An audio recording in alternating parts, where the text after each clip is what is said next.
Another vlog ng Kurimaw na naman for today's video.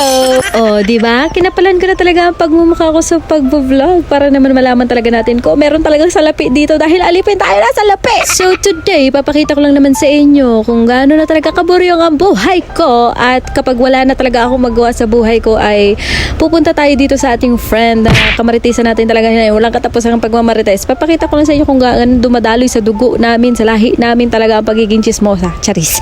At ayun nga, nakita nyo naman, may mga dala pa akong kung ano-ano, mga biskwit at kape. Syempre, para naman masarap ang kwentuhan at chismisa na sinisira namin ang buhay ng iba.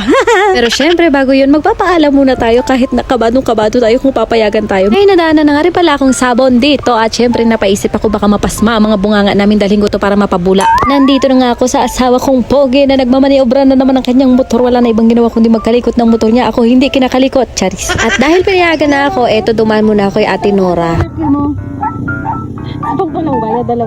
May gana pa talaga mag-utang ng banana Q ang babae na ito tapos ang asawang ipagbabayad. Syempre, hindi natin malaman baka mamatay kami sa gutom sa sobra kachismisan. Pakita ko lang din pala sa inyo ang napaka-perfect na daanan namin dito sa Barangay Port Barton. At ayan, motor na ang babae. Kala mo, wala pang helmet. Sobrang safe talaga. Uy, hindi. Charot-charot lang. Pero seryoso, hindi talaga nauuso yung helmet dito sa amin kasi sobrang liit lang talaga ng barangay namin na to. Tapos yung mga bilihan, sobrang lapit lang talaga. And as you can see, English yun, te.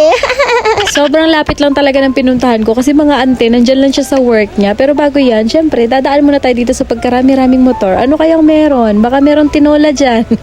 Nandito na nga tayo at syempre, papasukin natin yung kaibigan natin kasi hindi niya tayo nilabas. Hoy! Sana naman na hindi ako matrespassing at ma-RA 1, 2, 3, 4, 5, 6. Hoy! At eto na nga, pinapakilala ko sa inyo ang sobrang Latina kong friend. Sa sobrang Latina ay binusog ng pagmamahal ng asawa niya na may kasamang candy at lollipop. Kaya ang nangyari, ayan, hulaan nyo.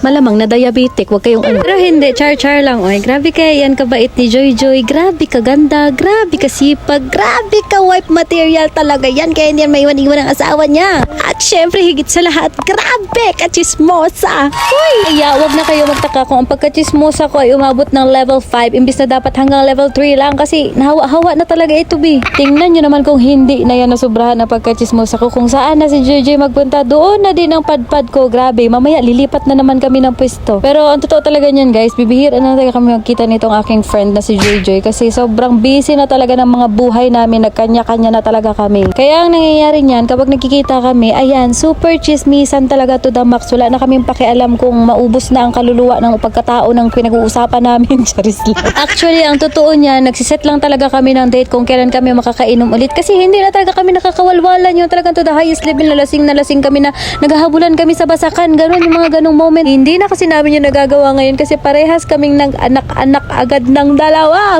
Ay hala, inabot na ng ulan ng auntie nyo. Kaya ito, uuwi na ako, be. Nabigay ko na rin yung biskwit para sa mga inaanak ko. Kaya let's go na, uwi na tayo. Banggain mo na natin si Joy Joy. Pero kailangan na talaga nating umuwi kasi nandyan na yung ulan, te. Babagsak na siya. Pagkawi ko nga na pagkawi, ayan, makikita nyo naman, gising na yung maliit ko, pati itong kuya niya. At ayan na, wala na akong nagawa sa buhay ko, kundi wala na talaga. Goodbye, yun lang. Bye!